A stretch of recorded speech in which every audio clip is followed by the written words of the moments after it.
kusema sema. Sasa kuna jambo linaweza kujengwa bila kusema? Au kuna mimi hapa ninasema ili tujenge, si ndio? Na wanandoa wakae wao wanasema ili wayajenge. Ukikataa kusema, yaani kujadiliana inakuwa changamoto sana. Ila kuna ile nyingine wanasemaga sio na mdomo, eti ile ya kwa mfano mmelala alafu ndio unashangaa unatikiswa saa 7 za usiku. Alo, amka. Amka. Wewe kuna nini? Amka. Ulifanyaje mchana?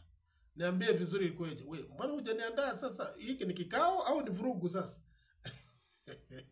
Kiwe ni kikao, yani mpange tu kwamba leo ukipika tuwe na kikao fulani au baba fulani, usichelewe unakoenda huko, nina jambo la kuongea.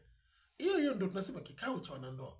Nina jambo la kuongea. Kukiwa kimya, ingieni chumbani. Tena ikiwezekana laleni, nalala tu chali hivi, mnalala mnaendelea kucheka kwamba sasa kuna jambo nataka tuongee, au mkangu nataka tuongee jambo fulani. Jambo gani? Liko hivi na hivi. Naomba nisikilize.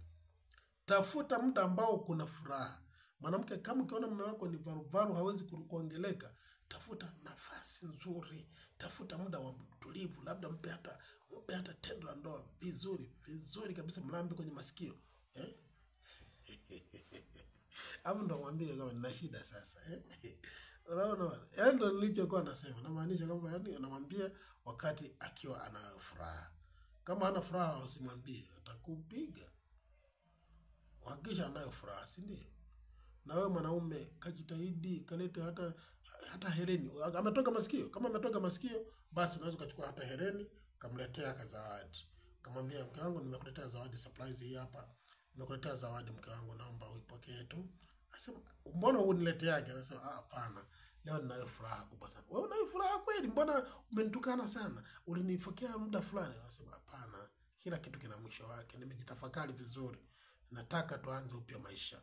Nataka tuanze safari. Hata biashara huwa inashuka, inapanda. Na mimi ndoa yangu nataka sasa ipande. Ilishuka kwa muda mrefu. Na sasa nataka tupandishe hadhi ya ndoa yetu. Mwanamke anafurahi, anasema, kweli? Basi ngoja nipike haraka tuje tuongee vizuri. Ndio baadaye anasema, sasa unaweza ukanisaidia kidogo tu, si ndio? Kwa vitu kama hivyo vinaanza kidogo. Na pengine unakuta mwanamke anakunyima tendo la ndoa, ana mawazo, hana hela. Labda na kikundi fulani wanachochangianaga 5,500 tu kwa wiki. Hana. Wewe mwanamke mwambie mume wako kwamba bwana niko tayari kufanya tendo la ndoa. Ila mume wangu nina mawazo sana. Kama na 5,000 tu nipe nikalipe kwenye kikundi kule. Alafu nakimbia haraka nakuja nikusaidie. Kuliko kumnyima, ukawa na stress ukamnyima tendo hilo, lakini kumbe angekupa. Wanaume anakuwa na hela kwenye wallet.